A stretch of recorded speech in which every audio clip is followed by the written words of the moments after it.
बिस्मिल्लाहिर्रहमानिर्रहीम। दोस्तों अस्सलाम वालेकुम। आप देख रहे हैं आवाज़ राज और मैं हूं आपका अपना सज्जाद राज। बासिलसिला एक कप चाय। दोस्तों, कुछ इंसान ऐसे होते हैं कि अगर वो किसी के करीब से खामोशी से भी गुजर जाएं तो अपनी तासीर छोड़ देते हैं। कुछ शख्सियत इस किस्म की होती है कि उनसे मिलने के बाद इंसानियत के मानी खुद पर आश्कार होना लगते हैं। ऐसी ही एक शख्सियत आज हमारे दरमियान मौजूद है और राबिया ट्रस्ट के रूह रवां। आज उनसे हम कुछ अदबी बात करेंगे, कुछ शायराना बात करेंगे और वो शायरों को फ्री और मुफ्त मशवरे भी देते हैं और अदीब और शोरा कराम उनके मशवरों से जो है वो बहुत इस्तेफादा करते हैं और ये अपने हिस्से की शम्मा जलाना अपना फर्ज समझते हैं।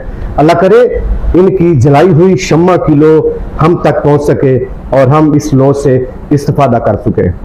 आज हमारे दरमियान हैं जनाब डॉक्टर जफर रांझा साहब।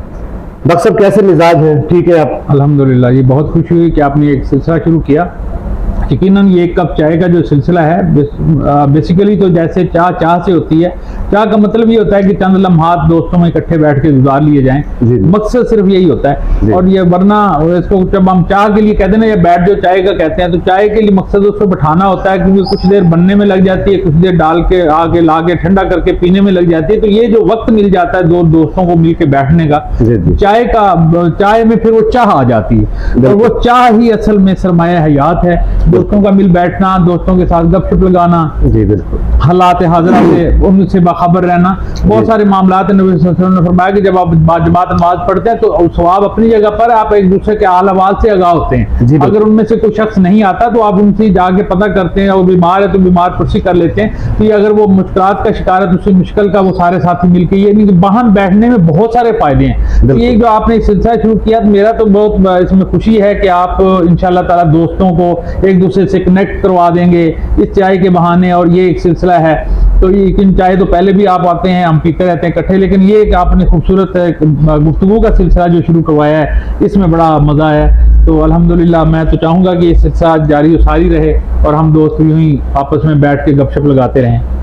डॉक्टर साहब, उतनी देर आप चाय के सिप लें और मैं उतनी देर अपनी ज़हन की किताब में ये सोचूं कि अब आपसे सवाल क्या करना है। कुछ शख्सियत ऐसी नाज़रीन होती है कि उनके सामने बंदा स्पीचलेस हो जाता है। मैं अक्सर, आप लोग जानते हैं कि मैं स्टेजर बंदा हूँ, स्टेज पे कंपेयरिंग करने वाला हूँ, लेकिन डॉक्टर साहब की गुफ्तगू सुनने के बाद मैं इसलिए गुफ्तगू करूँगा कि ताकि डॉक्टर साहब की गुफ्तगू को नज़र ना लगे।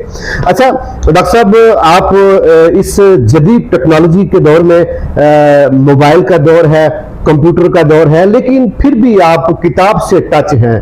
ये मुझे बात बहुत अच्छी लगी। अपने नाज़रीन को कुछ ये बताएं कि किताब दोस्ती भी अच्छी होती है।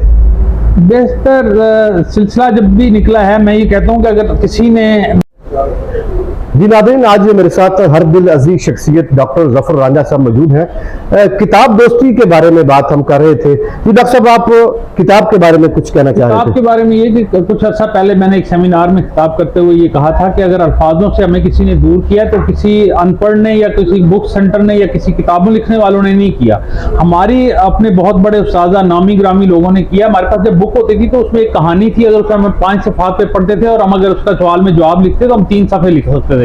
उसके बाद एक हमदर्द गाइड आ गई, गाइड के बाद नोट्स आ गए, नोट्स के बाद फिर हमारे पास खुलासे आ गए, खुलासे को छोड़ें उसके बाद फिर हमारे पास आगे बिल्कुल ही आगे इम्तिहान के नजदीक हमारे पास आ गया कि जी ये मुआद है, इसको आप चेक कर लें और इम्तिहान दे लें। इनके तालीम को हमने सिर्फ एक डिग्री तक महदूद कर दिया, जबकि तालीम का मकसद ये था कि उसके अंदर एक विजन आ जाए, अल्फाजों का जखीरा आ जाए, उसके पास एक पूरा दुनिया की कहानी आ जाए, ताकि उसको बयान करते ही उसके पास एक बहुत ज़्यादा अल्फाजों का जखीरा हो। तो उनसे हमें यकीनन नई नस्ल को महरूम कर दिया गया और नई नस्ल बुक्स से दूर इसलिए होगी कि टेक्नोलॉजी उसके हाथ में आ गई है, उसको वो मजे से इस्तेमाल कर रहा है और उसको जो देख नहीं रहा कि वो बुक्स के करीब जाए, जबकि बुक्स ही वो हैं जिसमें हम अपने माजी के तमाम तारीख के जो सफ़ात हैं उनको अगर हज़रत आदम से शुरू कर दें आज की तारीख को, तो वो आपको बुक्स से मिलेंगी और वो बुक्स ही हमारे पास सरमाया थी। ये जदीद टेक्नोलॉजी की उम्र तो ज़्यादा 30 से 35 साल है।